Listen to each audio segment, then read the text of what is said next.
Bueno, como les dije, bienvenidos al webinar del día de hoy. Mi nombre es Patricia Yar y el tema que vamos a estar tratando hoy es limpieza y desinfección de superficies para la prevención del COVID-19, enfoque en restaurantes, ¿no? Entonces vamos a conocer qué metodologías deberían de utilizar, o sea, que más o menos conociendo los químicos, porque pues hoy en día hay mucha información y debemos pues de conocer bien con qué estamos lidiando y cuál es el desinfectante que me va a convenir a mí en mi operación. Mi nombre es Patricia Yar, yo soy la directora del Laboratorio Food Safety en Panamá. Somos un laboratorio de análisis de alimentos que también pues hacemos análisis de agua y de superficies. Y bueno, mi especialidad es tecnología en alimentos. Yo estudié tecnología en alimentos en Texas A&M University y saqué una maestría también en tecnología de alimentos y ahora pues me he enfocado más en la parte de microbiología de alimentos, ¿no? Que es lo que hacemos aquí. También hacemos asesorías en plantas sobre inocuidad y también pues damos capacitaciones y cursos. Al final están nuestras redes sociales, nos pueden seguir para enterarse de cuando habrán webinars y pues de todas las actividades y tips sobre inocuidad de alimentos.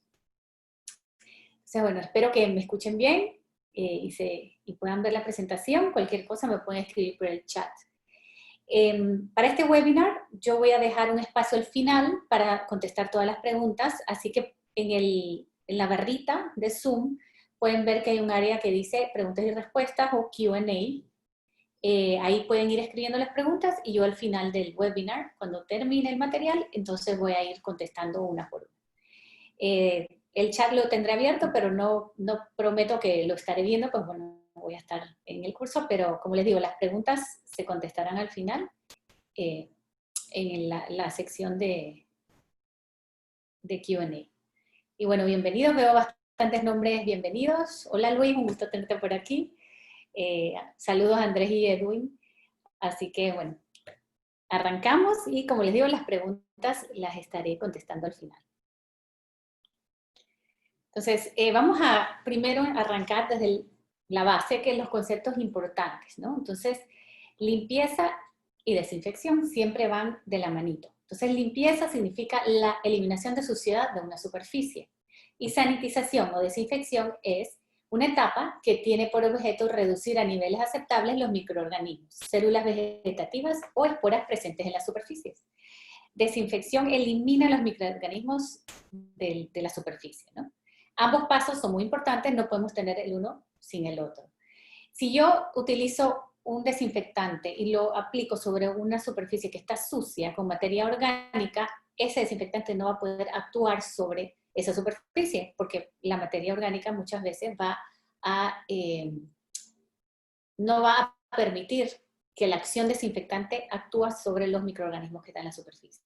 Entonces, van de la manito, siempre tengo que primero limpiar y después desinfectar. Y por ejemplo, en un restaurante, una superficie, primero limpiar, quitar toda la materia orgánica y después desinfectar. ¿Okay? Otros conceptos, cuando hablamos de un biocida o germicida, se refiere a agentes químicos que matan microorganismos. Estos términos generales incluyen desinfectantes, antisépticos y antibióticos. Los herbicidas y biocidas generalmente reaccionan con proteínas, específicamente las enzimas esenciales de los microorganismos. Las acciones pueden incluir oxidación, hidrólisis, desnaturalización o sustitución. Entonces lo que hacen es destruyen la célula, ¿no? Y de esa manera pues son herbicidas que los matan. Si agregamos la palabra estático, por ejemplo, bacteriostático, virostático o esporostático, esto se refiere cuando el crecimiento de un organismo simplemente se inhibe o se impide, o sea que no mata el microorganismo, el químico, sino que para su crecimiento. Entonces esto es bacteriostático. Los sanitizantes no destruyen ni eliminan todas las bacterias o microorganismos, pero reducen la cantidad de contaminación microbiana en superficies inanimadas a niveles que se consideran seguros desde el punto de vista de la salud pública. Muchos desinfectantes son una formulación de detergente y desinfectante, una mezcla de ambos. El desinfectante, a diferencia del sanitizante, describe un producto aplicado directamente a un objeto inanimado. Destruye o inactiva irreversiblemente la mayoría de los microorganismos patógenos. Algunos virus, pero generalmente no destruye las esporas. Como vamos a ver, muchos Si tenemos bacterias que producen esporas, pues tenemos que tener pasos más agresivos, con químicos más agresivos, para eliminar las esporas. Las esporas se definen como una encapsulación del ADN de una bacteria. No todas las bacterias producen esporas. Hay bacterias, por ejemplo, que, como digamos la salmonela no produce espora, pero hay bacterias como el Clostridium difficile en hospitales y el Clostridium botulinum y Clostridium perfringens en la industria alimenticia, que sí producen una espora. Entonces, cuando ellas se sienten amenazadas, lo que hacen es crean una cobertura, o sea, encapsulan su ADN, su material genético, y lo guardan. Entonces, de esa manera, se muere la célula, pero se conserva su material de ADN. Entonces, cuando las condiciones se vuelven favorables, vamos a decir que la bacteria estaba en un pedazo en un guisado, y yo lo cociné, entonces la bacteria, con el calor de la estufa, se murió, porque pues las bacterias mueren a altas temperaturas. Pero antes de morir, ella produce esta espora. Entonces la espora queda en el alimento, y si yo dejo ese alimento por fuera mucho tiempo, y ya baja la temperatura, se pone una temperatura adecuada, ella va a germinar, ¿no? Por eso es muy importante el control que eso lo hablamos en el webinar del martes, es muy importante el control de temperatura. O la mantenemos alta, o la bajamos rápido y la metemos a refrigeración, para que las bacterias no germinen, las esporas, y no se multipliquen. Entonces, bueno, eso es lo que es una espora. Entonces, la cápsula que cubre una espora no es tan sensible a los desinfectantes como la misma célula. Entonces, si yo tengo un riesgo de trabajar con una bacteria que produce esporas, por ejemplo, un hospital o una planta de alimentos, entonces ya son otras medidas. Pero para el efecto de pues, restaurantes y superficies, pues los desinfectantes no van a funcionar en restaurantes. Entonces, bueno, seguimos con los conceptos. Antiséptico se aplica en tejidos vivos para prevenir o detener el crecimiento de microorganismos inhibiendo el mismo organismo. La esterilización se refiere al proceso, ya sea físico, es decir, un calor extremo, o químico, por ejemplo, agregar cloro, que se destruye o elimina todas las formas de vida, especialmente los microorganismos. O sea, si yo voy a esterilizar, ya no queda nada vivo, ni esporas, ni nada. Y los detergentes sirven para dispersar y remover el sucio y el material orgánico de las superficies, permitiendo que los desinfectantes puedan actuar. Entonces, los detergentes se utilizan como jabón para quitar pues, la materia orgánica. Okay. Estos son etapas generales de limpieza y desinfección. Y ahora, bueno, ahí están como en general y vamos a ir viéndolas una a una. Primero viene la eliminación de residuos. Es la limpieza inicial de los residuos que están en contacto con la superficie con la ayuda de abrasivos físicos. Entonces, de repente, bueno, primero lo quito con un cucharón o quito pues raspando, ¿no? Porque está muy sucio, grueso. Luego viene el prelavado, que es la eliminación de residuos por medio de agua, ¿no? Enjuago. Luego entonces el lavado, que es la eliminación de residuos mediante el uso de soluciones detergentes con o sin ayuda de abrasivos. La acción mecánica de utensilios o del agua misma sirve para arrastrar la suciedad. Ahora más adelantito yo les voy a mostrar lo efectivo que es el jabón para eliminar bacterias. A veces, por ejemplo, estamos en nuestra cocina y hay un pollo, que el pollo, bueno, está muy contaminado con microorganismos, puede tener salmonela. Entonces, pensamos, pero si esa bandeja tuvo el pollo y solo la lavé con jabón, debería de usar un desinfectante. O sea, el jabón en sí también elimina los microorganismos. Así que el paso del agua es muy importante porque bajamos la carga bastante y ya después el desinfectante pues termina de rematar lo que queda. Bueno, ahora lo vamos a ver más a fondo. El lavado puede ser de diferentes formas dependiendo del tipo de suciedad y superficie a limpiar. Puede ser manual, por inmersión, por sistemas mecanizados en CIP, que es Clean in Place, donde hay sistemas establecidos en plantas de alimentos que automáticamente lavan tuberías y puntos que están en maquinaria cerrada. También puede haber lavado en seco. Por ejemplo, si yo trabajo en un molino, un lugar donde se maneja pura comida seca, no puedo introducir el agua porque sería un problema. Entonces, todo depende de mi lugar, ¿no? De la planta o el lugar de trabajo. Luego viene el enjuague, que es la eliminación de residuos de detergente de la superficie por medio de agua. Y luego entonces viene el paso de sanitización o desinfección. es la aplicación de químicos para reducir la cantidad de microorganismos que aún quedan en la superficie. Durante la limpieza y la higiene es importante observar el tiempo de contacto de los productos con la superficie, puesto que cada producto requiere un tiempo de contacto para actuar sobre los residuos de microorganismos. De repente, si mi sanitizante dice dejar en contacto 10 minutos y yo lo quito antes de los 10 minutos, pues no va a actuar con suficiente tiempo, entonces no va a eliminar lo que está diseñado para eliminar. Tiempo de contacto es muy importante asesorarse con el proveedor de los productos para que nos dejen saber exactamente cómo utilizarlo, cómo se diluye, porque si no, entonces vamos a estar gastando el dinero y no vamos a estar utilizando el químico como se debe. También la temperatura de aplicación de los productos y su concentración determina la eficiencia de este método. Vamos a ver más adelante que el cloro, por ejemplo, en agua caliente no funciona porque pues, se pierde la efectividad. Entonces eso también lo tenemos que tener presente. Luego viene el enjuague del desinfectante, si es que aplica. La eliminación de los residuos de la solución desinfectante, cuando sea necesario. La calidad y la temperatura del agua interfieren no solo en la selección de los agentes químicos de limpieza o sanitización, sino también en el propio éxito de la operación. El agua debe estar tibia para disolver los residuos de grasa, sin desnaturalizar las proteínas, con la consecuente incrustación de las superficies. Si usamos agua muy caliente y vamos a decir que tenemos una superficie donde se corta pollo y se utiliza mucha carne, entonces si yo agrego agua muy caliente, se me puede hacer una película de proteínas porque la estoy desnaturalizando. Por eso es ideal usar agua tibia, no tan caliente. Y luego entonces de hacer toda mi limpieza viene el paso de verificación. Y de eso es un poquito pues lo que les quiero hablar hoy. La verificación es cuando alguien revisa si la limpieza y la sanitización fueron bien hechas. La verificación puede ser visual en las superficies del equipo, juntas y válvulas, por contacto en los lugares donde la vista no alcanza y puede ser una verificación de carga microbiológica.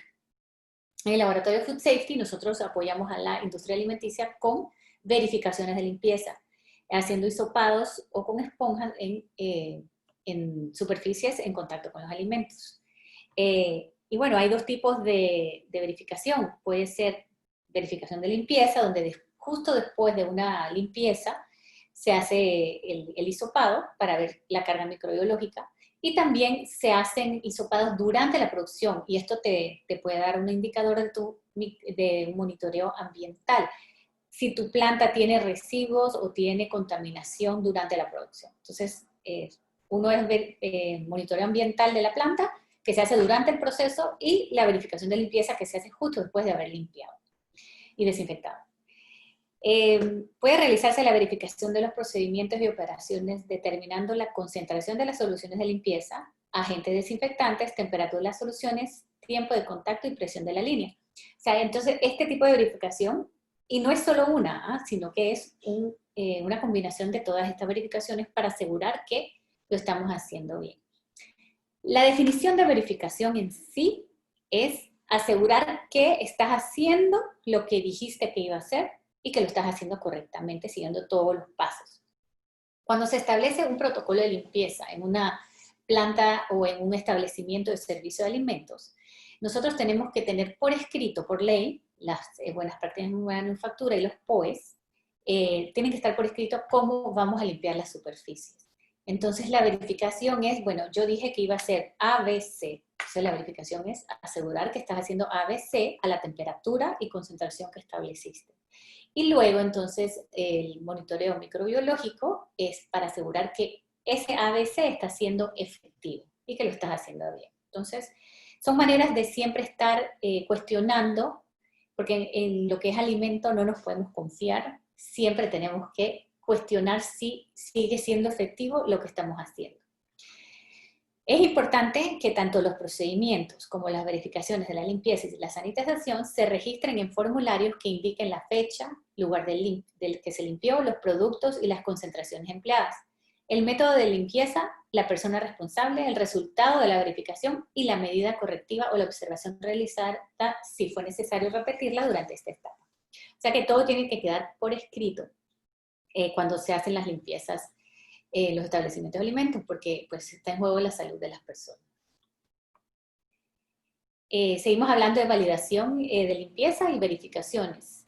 Entonces, por ejemplo, si yo voy a hacer una verificación microbiológica, ¿cuál es el microorganismo objetivo? Entonces, vamos a ver, si yo tengo una planta de alimentos donde yo manejo o en un lugar de servicio de alimentos, yo empaco alimentos listos para comer, luego los refrigero y los envío a restaurantes o a cafeterías, entonces yo tengo que saber, ok, listo para comer y va refrigerado y vamos a decir que va, ese alimento lo preparé y va para un hospital, entonces tengo que buscar listeria, por ejemplo. Ese sería el microorganismo que yo buscaría.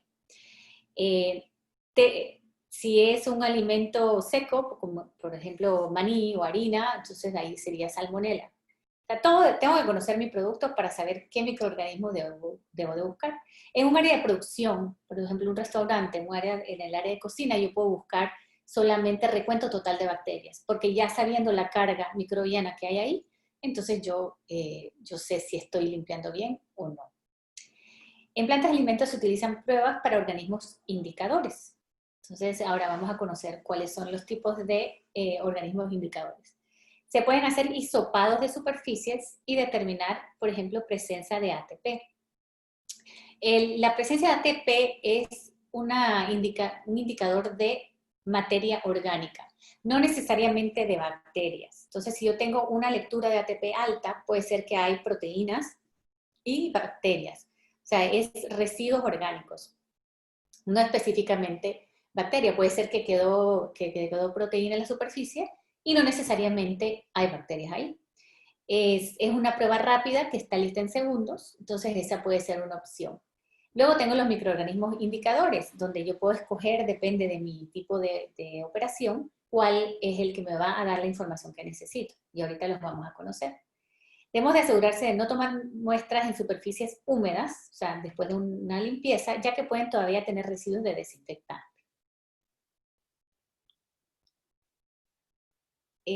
Vamos a hablar entonces sobre los microorganismos indicadores de superficies, ¿no? Ambientales. Los coliformes, el grupo coliforme está formado por los siguientes géneros. Escherichia, dentro de ellas E. coli, que es uno de los patógenos más comunes. Tengo Klebsiella, Enterobacter y Citrobacter. Son utilizados para detectar suciedad y contaminación después de limpieza o limpieza inefectiva. También pueden indicar contaminación fecal, ya que el género Escherichia pues usualmente se relaciona con contaminación fecal. Entonces, si yo estoy utilizando el coliforme en mis superficies en contacto con alimento y me marca presencia de coliformes de esta familia, eso es una bandera roja para mí decir, no estoy limpiando bien, algo está fallando y hay suciedad que no debe estar ahí. Entonces ya puedo activar mis acciones correctivas y limpiar bien o cambiar el protocolo de limpieza o cambiar los químicos, detergente y desinfectante que estoy utilizando. Luego tengo también las enterobacterias, se utilizan como un indicador. Aquí tenemos, por ejemplo, salmonella, por aquí está salmonella, tenemos shigella, también klebsiella, y por aquí tenemos también Escherichia. O sea, no todas de estas van a ser patógenas, pero sí están, por ejemplo, Salmonella y Escherichia, que son dos que nos van a alertar también de una contaminación y suciedad. Entonces, igualmente, si quiero ser un poco más amplio, puedo utilizar las enterobacterias como un indicador.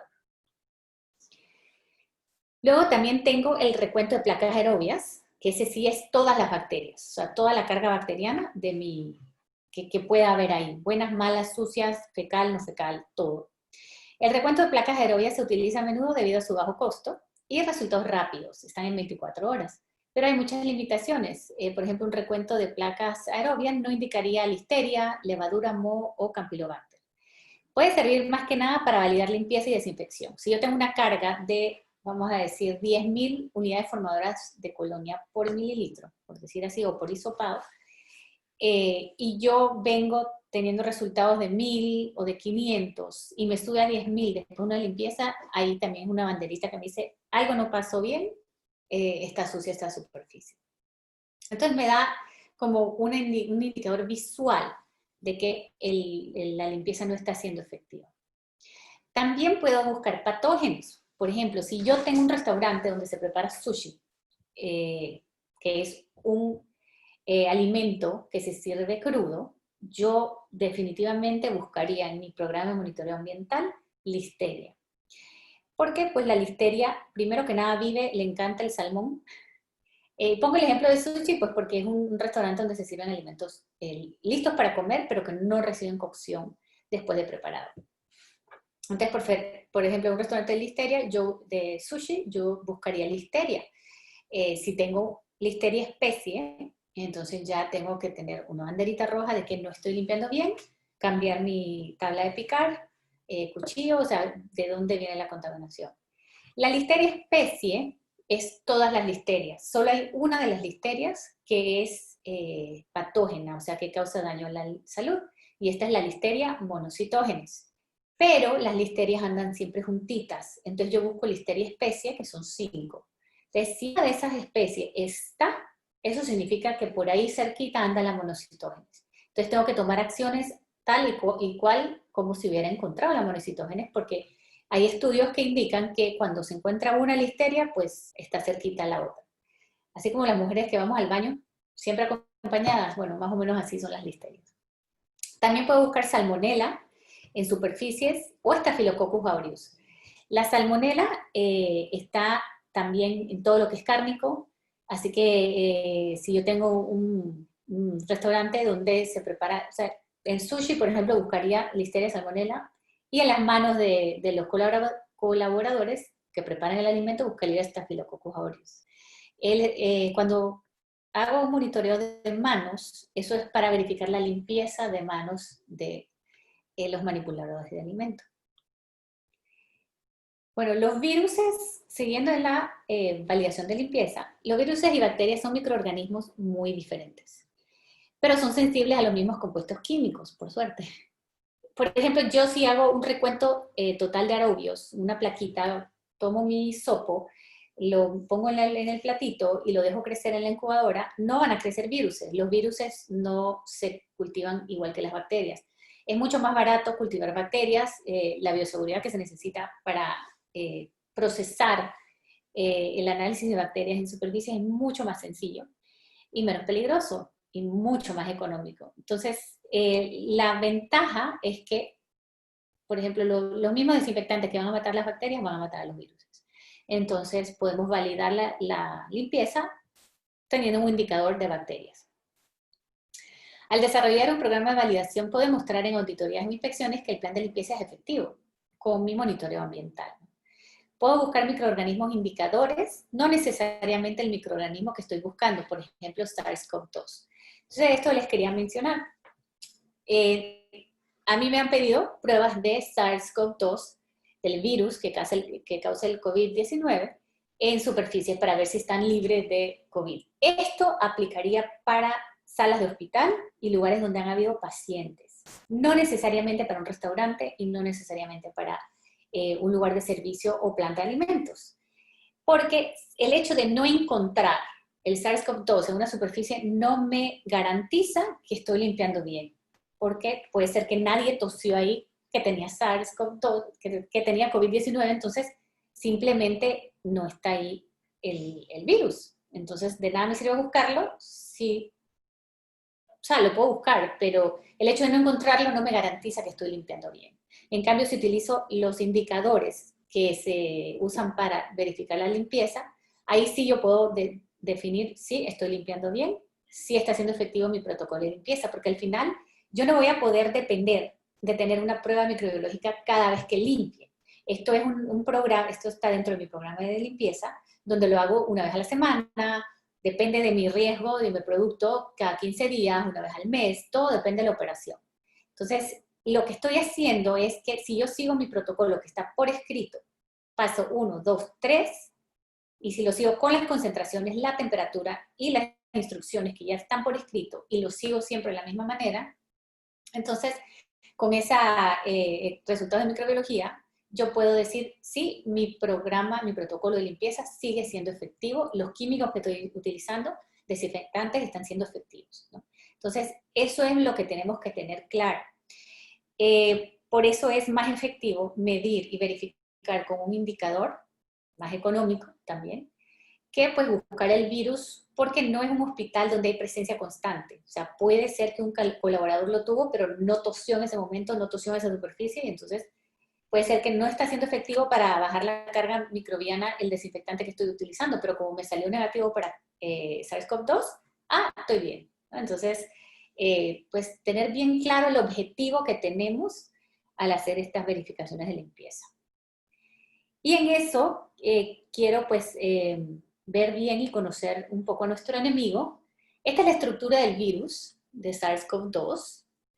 El coronavirus está compuesto de ARN, que es su material genético. Hay virus de ADN y este es un virus de ARN. Y lípidos. Tiene una capita, esta capita que ven acá, de lípidos. La capa bilípida es sensible a desinfectantes y al jabón. Hay virus envueltos y hay virus no envueltos. El coronavirus es un virus envuelto, por suerte, porque eso lo hace más susceptible. Entonces ya sabemos que esta grasita la tenemos acá. ¿Ustedes alguna vez han agregado un jabón y desinfectante a una fridera donde acaban de freír bacon? O sea, cuando se le agrega el jabón, de una vez la grasa se dispersa, ¿no? Entonces es una manera efectiva. Lo mismo pasa con la grasita que tiene el virus del coronavirus, ¿no? Y aquí les voy a ilustrar un poquito cómo actúa el jabón.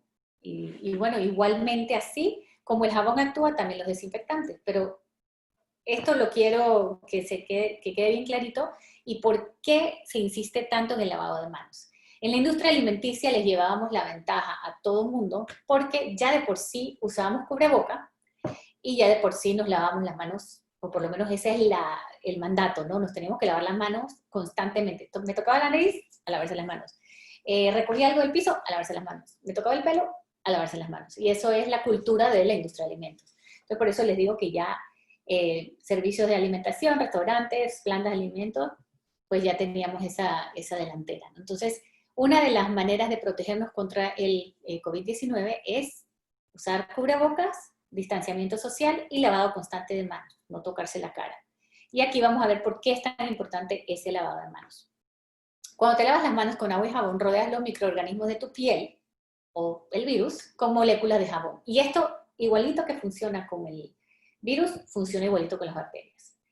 Las colitas hidrofóbicas de las moléculas de jabón que flotan libremente intentan evadir el agua. En el proceso se acuñan en las envolturas lipídicas de ciertos microbios y virus, separándolos y destruyendo la célula. Entonces, esta es la capita que les digo de grasita y ahí se meten las colitas hidrofóbicas. El jabón es eficiente porque es muy fácil envolver tu mano entera en jabón. En cambio, tendríamos que meter nuestra mano entera en alcohol por varios segundos para lograr el mismo efecto. Entonces, como vimos al principio, que era limpieza y luego desinfección, esto aplica para manos, también aplica para utensilios. Siempre vamos a primero quitar, por ejemplo, un plato de un cliente. Entonces, primero se quita todo el residuo grueso, luego entonces se enjuaga, se enjabona, los 7 pasos que vimos de limpieza, ¿no? Y este jabón entonces empieza a actuar con todo ese residuo orgánico que hay, incluyendo bacterias. Entonces, si yo enjabono y luego entonces agrego algún desinfectante y luego utilizo calor, entonces ya me he asegurado de desinfectar y eliminar cualquier microorganismo que pudiera estar en este plato, tenedor, utensilio. Entonces, bueno, para estas fotos, estas gráficas, perdón, las vi le encontré en el New York Times, un artículo que me pareció muy útil. Esta es la dirección, la pueden buscar si quieren leer un poquito más. Y entonces esta es una ilustración del coronavirus, ¿verdad? Y aquí está la membranita, como vimos en el otro dibujo. Esta es la membrana de grasa. Y bueno, estas son las coronitas que tienen su nombre de coronavirus. Esto es las moléculas del jabón. Esta es su cabecita hidrofílica, o sea que ama el agua, y la colita hidrofóbica, que odia el agua. Así me lo enseñaron a mí como en 3er grado. Ama el agua, odia el agua. Entonces, cuando tengo el coronavirus acá, y viene el jabón, envuelvo mi mano en jabón, entonces tengo la colita hidrofóbica, no quiere esconder, la colita hidrofóbica quiere esconderse del agua. Entonces, ¿qué encuentra ella? Ay, mira, ese pedacito de grasita me voy a meter ahí. Entonces, se meten en la pared bilipídica del virus o la bacteria, o alguna, también una suciedad, son pedacitos de grasa de bacon del plato, también, ¿no? Ellas buscan la grasita, buscan a dónde esconderse del agua. Y la cabecita hidrofílica queda feliz flotando arriba. Entonces, al final, destruyen la célula y todos estos pedacitos del virus, entonces se van a ir rodeando. Entonces, el jabón atrapa la mugre y atrapa los pedacitos de virus, y entonces así quedan rodeados. La colita feliz porque está metidita acá, lejos del agua, y la cabecita que ama el agua feliz porque está en contacto con el agua. Esto crea micelas, y cuando enjuagamos nuestra mano, después de restregarnos y enjuagamos con agua, todas esas micelas se van de nuestra mano y ya quedan nuestras manos limpias. Entonces, así actúa el jabón en nuestras manos y en las superficies que vamos a lavar. O sea que el jabón es un excelente método de limpieza. Y luego entonces, si queremos asegurar que no quedó nada, entonces pasamos un sanitizante o desinfectante para pues terminar de bajar la carga bacteriana. Entonces, bueno, eso es otra cosa que les quiero comentar sobre los jabones es, no es necesario que el jabón diga jabón antibacterial. Es más, la FDA ha prohibido ya que los jabones digan jabón antibacterial, porque todos los jabones son antibacteriales. Antes se les agregaba un compuesto que se llama triclosan, entonces esto es un compuesto antibacterial, y sí es verdad, es un compuesto antibacterial, pero el resultado, cuando se hacían estudios de jabón con triclosan, o sea, antibacterial, sin triclosan, el resultado era el mismo. Entonces, no es necesario que el jabón diga antibacterial. Pues cualquier jabón normal va a tener el efecto que acabamos de ver en la diapositiva anterior. Ok, efectos de desinfectantes en el virus. La ventaja para nosotros es que el coronavirus es un virus envuelto con capa lipídica, lo que lo hace más sensible a desinfectantes y al jabón. O sea, los virus como el H1N1 de la influenza y el coronavirus son envueltos. Esto les permite engañar al sistema inmunológico. O sea, tiene sus ventajas tener esa envoltura bilipídica, porque pues engañan al sistema inmunológico más fácilmente y por eso es que son tan efectivos en infectarnos. Pero a la vez los hacen más susceptibles a detergentes y jabón, y eso está en nuestra ventaja. El efecto de detergentes y desinfectantes es el mismo en bacterias y virus. Es por eso que podemos utilizar indicadores microbianos para validar limpieza, y así estamos tranquilos que va a ser también efectiva para el virus. ¿Sí? Ok, aquí se me movió esta fotito. Mira aquí. Listo. ¿Cómo puedo validar limpieza? Para superficies grandes y planas, por ejemplo mesas, se utilizan esponjas. La razón es pues porque la esponja va a cubrir más área. Si yo tengo superficies irregulares o nichos, entonces utilizo hisopos como el que ven acá.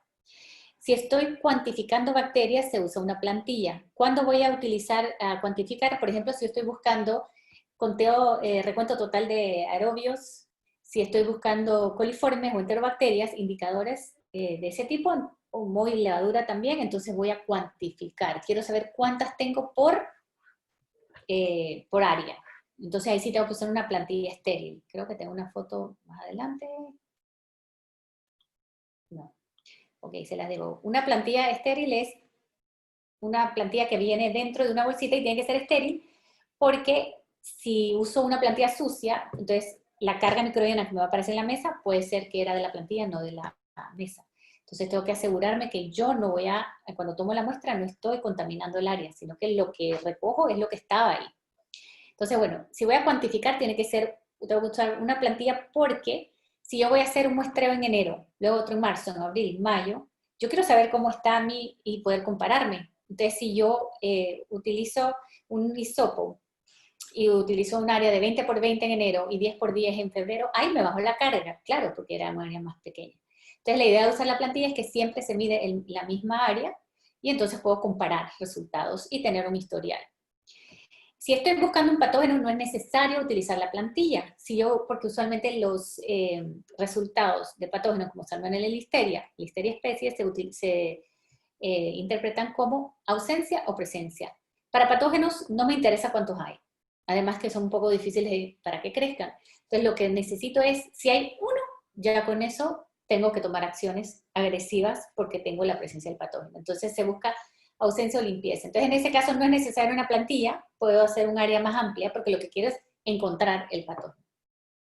Y bueno, luego estas muestras se procesan según protocolos validados de microbiología en un laboratorio de microbiología. Y bueno, Food Safety, procesamos esto, podemos muestrear, apoyarlos a diseñar su programa de monitoreo ambiental y pues a la necesidad que tengan para validar su plan de limpieza.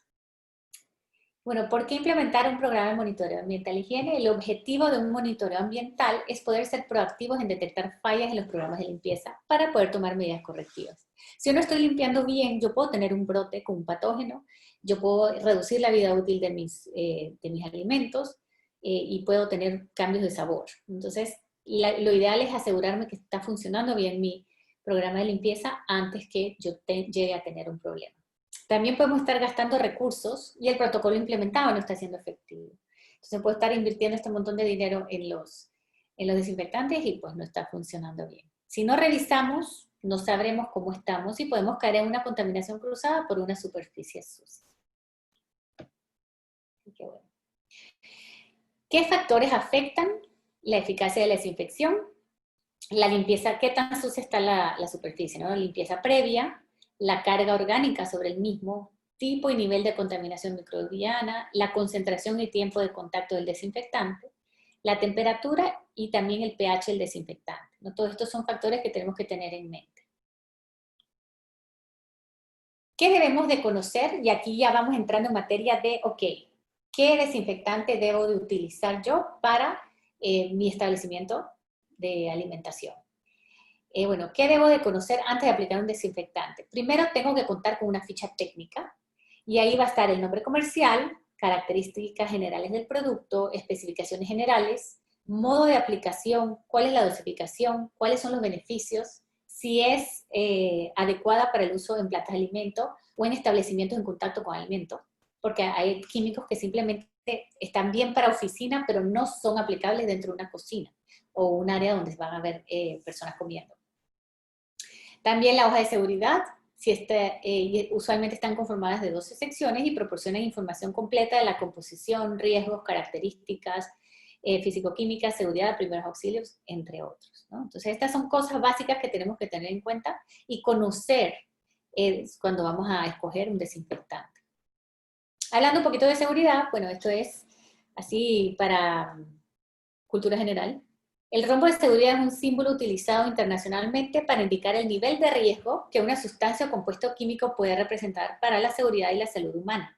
Esto ya es para las personas manipulándolo y pues un poquito sobre el mismo químico, seguridad de la salud. Se conoce como el código NFPA, National Fire Protection Association, y fue ideado originalmente para orientar a los efectivos del cuerpo de bomberos. Entonces, básicamente, para el rombo de seguridad voy a tener aquí el nombre de la sustancia. El rojo me va a decir si es inflamable.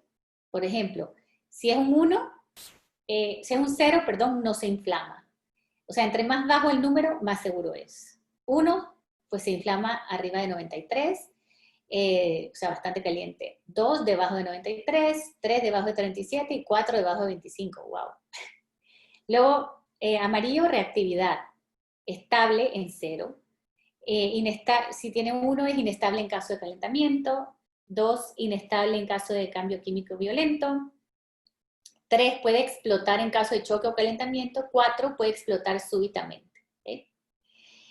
Luego el riesgo específico es sobre, o sea, riesgos generales sobre ese químico. Por ejemplo, si es oxidante, si es corrosivo, si es radiactivo, que no se debe utilizar agua o si es un riesgo biológico. Y salud azul es 0 sin riesgo, poco peligroso, peligroso, muy peligroso y mortal, ¿no? Como un veneno. Y aquí, por ejemplo, tenemos una hoja de seguridad de un blanqueador líquido, Blancox, que lo encontré en internet. Y entonces, bueno, aquí está el nombre y aquí está para la salud 1, o sea que dice es poco peligroso. Inflamabilidad, reactividad 0. Y riesgo especial dice que es oxidante. Entonces ya sabemos que el cloro pues ya no debería estar en contacto con metal porque pues nos puede causar oxidación en ese caso, ¿no? Okay. Clasificación de los desinfectantes según el CDC, Center of Disease Control de Estados Unidos, Centro de Control de Enfermedades. Entonces aquí nos define desinfectantes de alto nivel, destrucción de microorganismos con la excepción de ciertos números de esporas bacterianas. Un ejemplo es ácido peracético. Luego, desinfectantes de nivel intermedio, inactiva Mycobacterium tuberculosis, bacteria vegetativa, la mayoría de los virus y hongos, pero no destruye todas las esporas. Ejemplo, alcohol etílico, al 70%. Desinfectantes de bajo nivel destruyen la mayoría de las bacterias, algunos virus y algunos hongos, pero no son confiables para destruir algunos microorganismos resistentes como Mycobacterium tuberculosis y bacterias esporuladas. Ejemplo, cloro y amoníaco cuaternario. Nuevamente, es muy diferente, por ejemplo, los químicos que tengo que utilizar en un hospital a los químicos que voy a utilizar en una planta de alimentos, ¿no? Porque, digamos, el de tuberculosis ya sabemos que tiene que ser de intermedio o alto. En cambio, en planta de alimentos, pues no es tan significante y puedo utilizar los de más bajo, que es como amoníaco cuaternario, que es uno de los más comunes. Si ustedes buscan en Google, lista N, desinfectantes contra SARS-CoV-2, les va a salir esta lista. Es básicamente, ahí pueden ver y buscar los desinfectantes que están aprobados por la EPA para usarse contra el SARS-CoV-2. Y bueno, pueden buscar el nombre o pueden buscar el compuesto activo, porque hay muchísimos nombres, ¿no? Y puede ser que no todos estarán. Entonces ahí lista N, desinfectants COVID, lo buscan en Google y ya les sale, o lo buscan en la página de la EPA. Y ahí salen pues todos los químicos que están aprobados para desinfectar superficies. Y ahora vamos a entrar vamos a entrar a conocer los 4 principales desinfectantes que se utilizan en las plantas de alimentos. ¿Okay? Empecemos con el amonio cuaternario. El amonio cuaternario, o los quats, funcionan porque tienen una carga positiva y el microorganismo usualmente tiene una carga negativa. Entonces, pues lo que hacen es destruyen por esta oposición de cargas, entonces destruyen la pared celular del microorganismo. Los quats destruyen bacterias, virus, mohos y hongos, la carga positiva del cual lo ayuda a adherirse al microorganismo mientras disuelve su pared celular. Los quats deben estar en contacto con la superficie que se desinfecta durante un periodo de tiempo para destruir por completo todos los microorganismos que estén presentes en la superficie. Por eso es lo que hablamos al inicio. Yo tengo que leer las instrucciones y dejar el tiempo en contacto adecuado, porque si lo enjuago antes de tiempo no va a haber eliminado la carga que había. El tiempo varía según el producto y el método de aplicación, así que revise las etiquetas del producto para obtener instrucciones de uso adecuadas. No es general, ¿no? Los quats son agentes de superficie cargados positivamente, surfactantes, y se unen a las membranas bacterianas cargadas negativamente. Esto explica la velocidad rápida de matar y la actividad de amplio espectro, o sea, funcionan muchos tipos de bacterias asociadas con los quats. Una vez que esto ocurre, la célula se destruye. Entonces, aquí hablando un poquito sobre el amonio cuaternario, su estructura general comprende una porción catiónica compuesta por un átomo de nitrógeno unido a 4 cadenas alquílicas, ¿no? Parte funcional de la molécula y un átomo halógeno, generalmente cloro. Fueron desarrollados en 1916 por el señor Jacobs y Heidelberg, que ya destacaron sus propiedades biocidas, o sea, ellos fueron los que dijeron, bueno, esto mata bacterias. Y luego entonces la amonio cuaternaria ha ido mejorando y evolucionando. Y ahora vamos a ver las diferentes generaciones. La primera que se desarrolló fue el ADVAC, ¿no? Que es considerado como el amonio cuaternario de primera generación. Ese fue el primero. No voy a decir todo el nombre. Luego, la sustitución de un hidrógeno en el anillo alifático por un grupo etilo dio origen a la segunda generación de amonios cuaternarios conocidas como ADVAC, ¿no? Este ya no se usa por sí solo. Luego en el 55 se crea la tercera generación donde mezclaron el ADVAC y el ADVAC, que proporcionaban mejores en su actividad biocida y detergencia. Y esa es una de las ventajas del amonio cuaternario, es que sirve también de detergente. O sea que arranca la suciedad, al mismo tiempo que desinfecta. Y pues a la par que disminuía su toxicidad. Luego, mejoras técnicas en la síntesis química permitieron que en el año 65 se desarrollara la cuarta generación de amonios cuaternarios. Se trata de cloruro de alquil dimetil amonio, DDAC, y se caracteriza por una mayor eficacia biocida respecto a las generaciones anteriores, especialmente evidente en condiciones de presencia de suciedad orgánica y o aguas duras. Menor toxicidad, por eso su uso en plantas de alimentos. Y luego llegamos a la quinta generación de amonios cuaternarios, donde comprenden mezclas en distintas proporciones, y por eso es que cada marca, cada mezcla que se compra va a ser diferente, y por eso es importante leer la hoja técnica para ver bien las instrucciones de cada una, porque no todas son iguales. Entonces, la quinta generación es DDAC, que es la cuarta, y el ADVAC, que es la que nació en el 55. Y esto entonces permite un amplio rango de actuación frente a la máxima cantidad de microorganismos en condiciones adversas, o sea, aguanta temperatura alta, y esta es una de las cosas que hace a las amonios cuaternarias tan dinámicos, ¿no? Pero aguanta pH, aguanta temperaturas, y tiene un amplio espectro de actuación. Entonces, este es el resumen, primera, segunda, tercera, cuarta y quinta, y lo que se usa hoy en día ya es quinta generación. Y por eso es cuando nos dicen, este es amonio cuaternario de quinta generación, ya pues tenemos una idea. No tenemos que entender toda la fórmula química, pero ya sabemos que se han ido mejorando estos compuestos de amonio para pues quedar en lo que hoy en día se utiliza muchísimo en la industria de alimentos y de servicios de alimentación.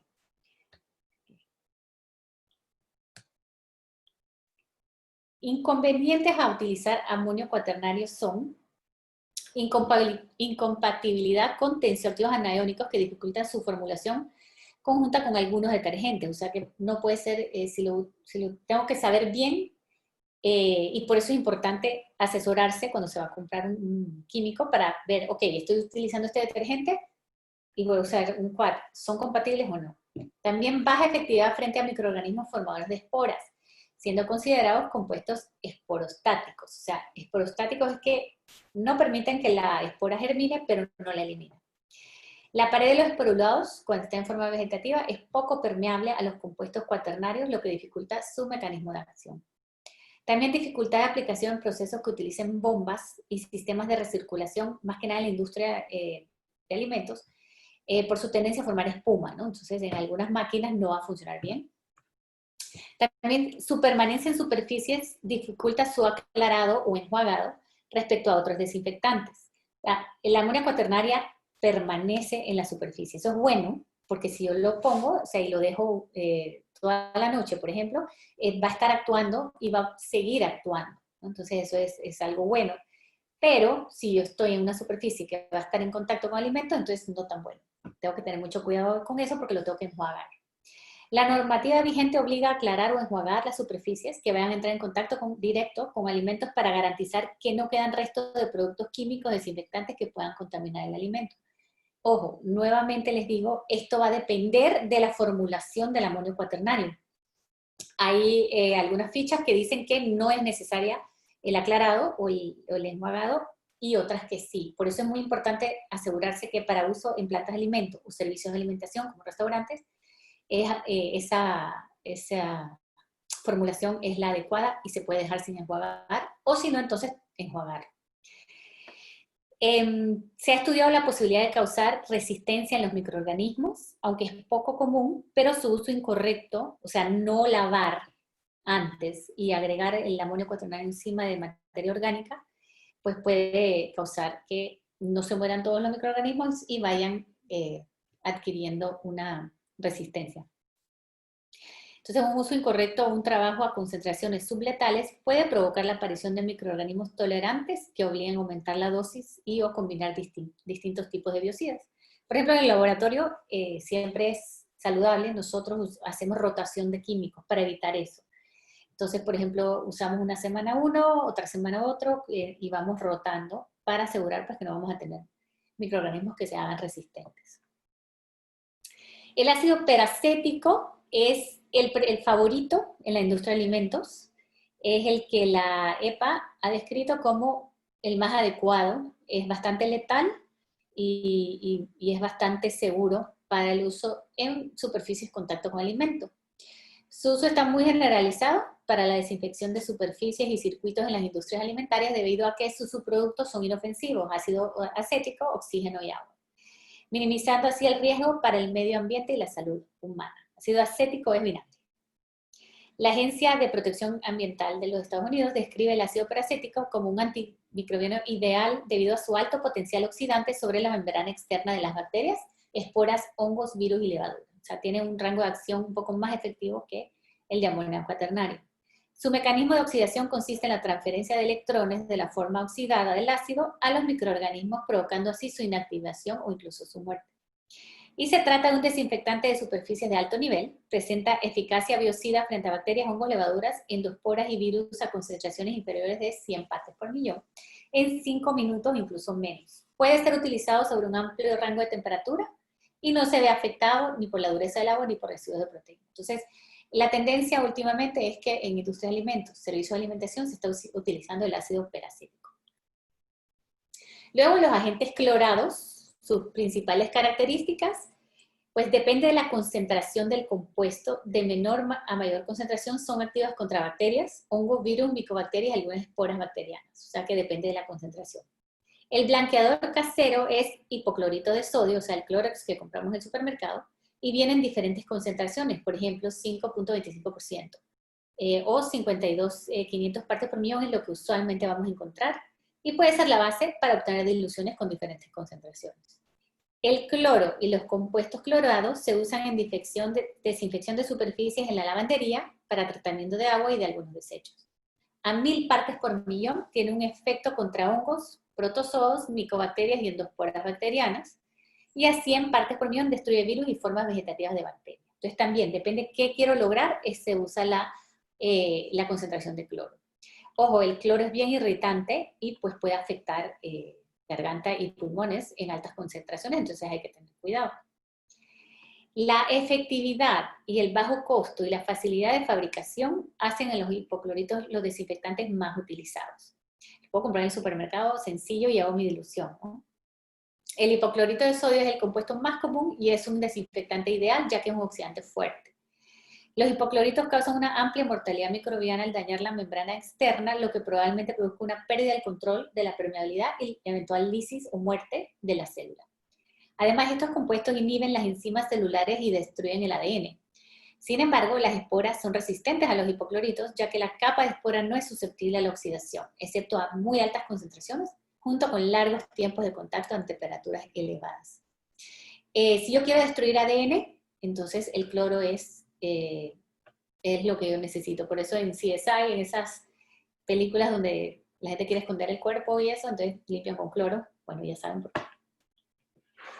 Sus propiedades se ven afectadas por la luz y pH bajos, por eso cuando ustedes compran un galón de cloro nunca van a ver un envase transparente, siempre es un envase oscuro para protegerlo de la luz. Y los pH bajos también, o muy altos, van a afectar la efectividad del cloro, o sea que mi superficie que estoy limpiando o lo que estoy limpiando tiene que estar entre pH 5 a 7. Si estoy limpiando un área donde hay presencia de ácidos, eso puede entonces hacer que el cloro sea inefectivo. Al igual que con cualquier desinfectante, se deben tomar medidas periódicamente para asegurarse que el cloro disponible esté en el nivel deseado, porque se va disipando. Entonces tengo que estar midiendo la concentración.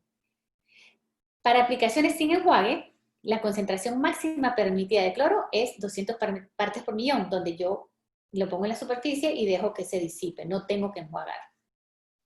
Otra desventaja del hipoclorito es la corrosión de los metales, los problemas de salud relacionados con la irritación de la piel y el daño de las membranas mucosas y la contaminación ambiental.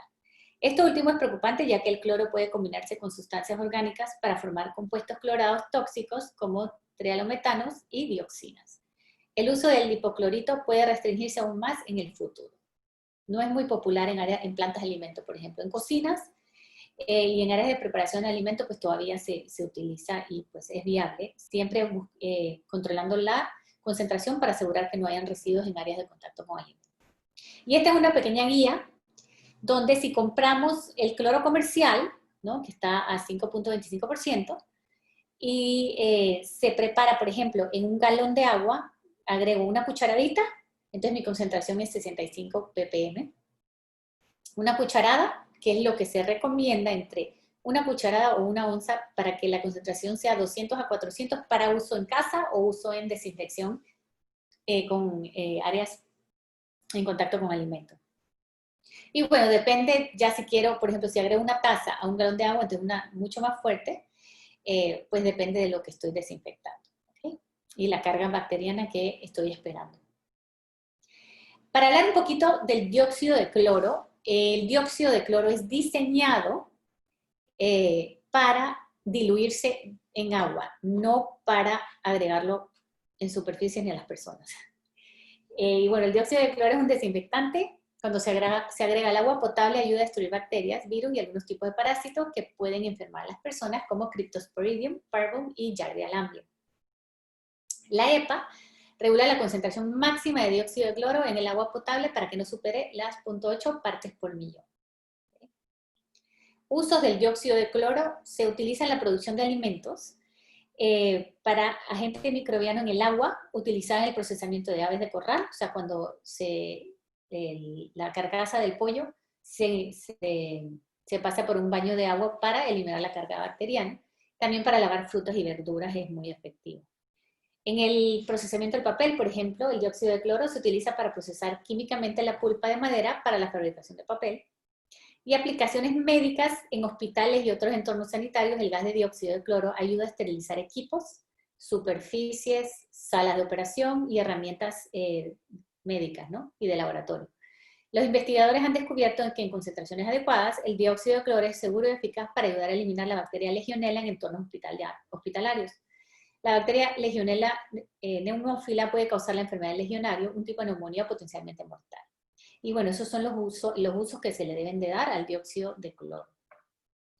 Y ahora hablemos sobre los alcoholes. Son compuestos hidrosolubles. Los que se utilizan son el alcohol etílico y el alcohol isopropílico.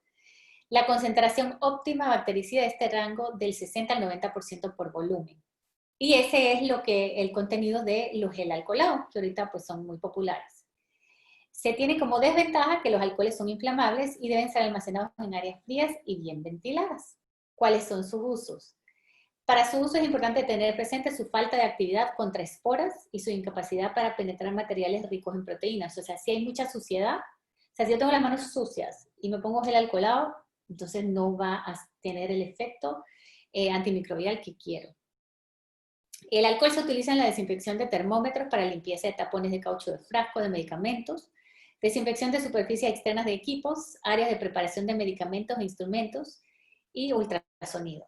Su rapidez de evaporación es una ventaja para los procedimientos de desinfección y antisepsia, se puede usar en la piel, y su uso a nivel industrial es restringido, como se observa en los usos anteriores, está dirigido a uso clínico. Otra cosa y bueno, aquí su rapidez de evaporación es bueno para algunos usos, pero no para otros. Acá nos dice que la manera más efectiva de uso de alcohol es del 60 al 90%. El resto es agua.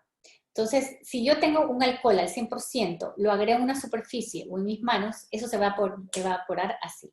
Entonces, usualmente uso el alcohol al 70%, que ya lo venden en esa dilución, para manos, para superficies no de contacto con alimentos.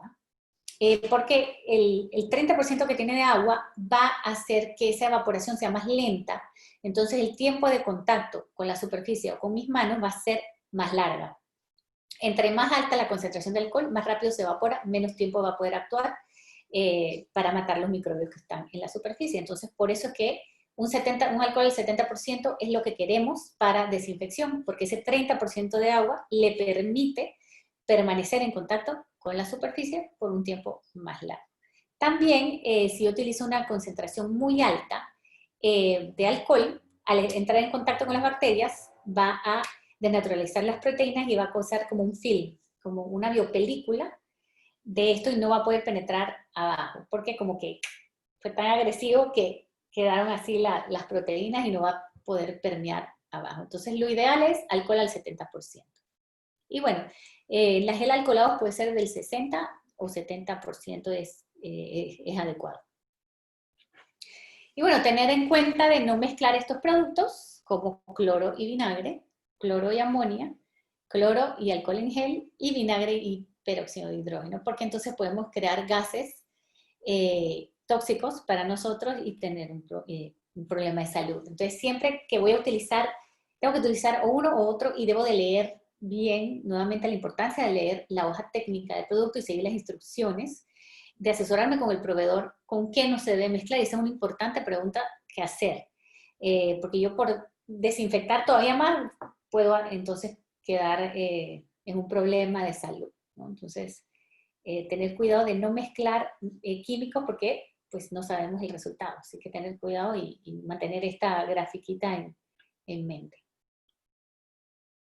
Bueno, para terminar, pues no todos los desinfectantes son para todos los usos. Tengo que saber, va a estar en contacto con un alimento, es para el piso, es para la tabla de picar, es para las ollas.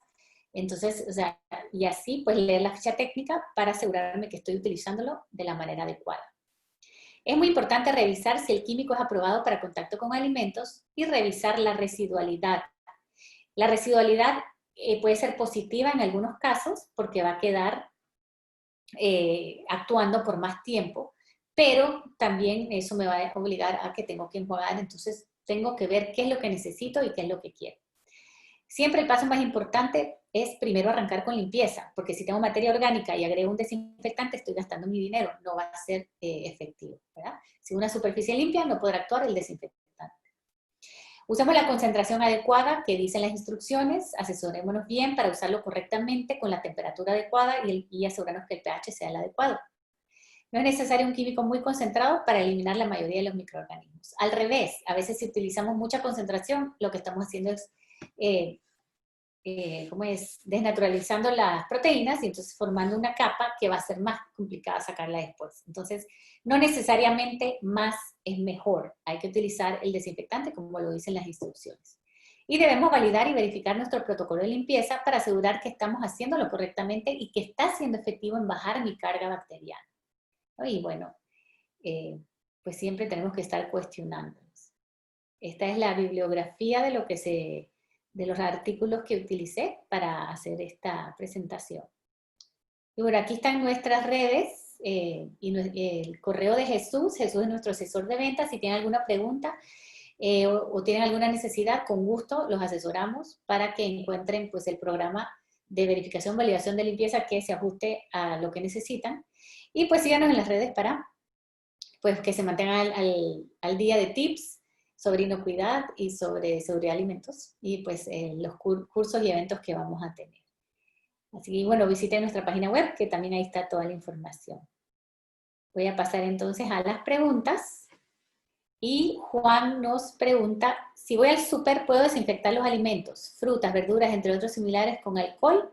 No se recomienda esta práctica solamente en productos empaquetados. Es correcto, no se debe de utilizar alcohol para desinfectar frutas, verduras. La FDA recomienda que el lavado de frutas y verduras se haga solamente con agua. Yo esto lo he investigado bastante porque siempre me sale esta duda, ¿no? Entonces, básicamente con suficiente agua corriendo va a ser suficiente para que el microorganismo que esté adherido se vaya y se elimine. Si no se sienten seguros con eso, pueden hacer una solución de 200 partes por millón de cloro, sumergir, por ejemplo, vamos a decir que son manzanas, sumergir las manzanas y luego entonces enjuagar bien y asegurarse que se elimina todo el cloro de la fruta. Pero lo que recomienda la FDA y el CDC es que hay que dejar correr agua y lavar las frutas en agua normal, o sea, sin agregar químicos. ¿Por qué no debemos usar alcohol? No sé si se han fijado, pero el alcohol comercial que venden dice alcohol desnaturalizado. A ese alcohol desnaturalizado le agregan un compuesto que lo hace tóxico, porque lo que se quiere es disuadir a las personas que lo consuman como bebida alcohólica.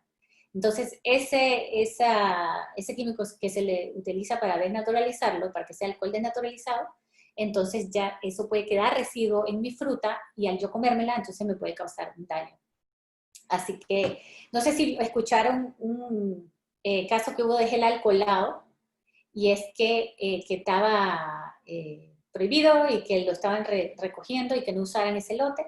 Bueno, ese gel alcoholado lo que habían utilizado era en vez de utilizar alcohol puro, utilizaron alcohol desnaturalizado para hacer gel. Entonces, ese compuesto tóxico que estaba en las manos y la gente pues lo podía consumir y por eso era peligroso. Así que el alcohol se puede usar como antiséptico, pero no en contacto con alimentos.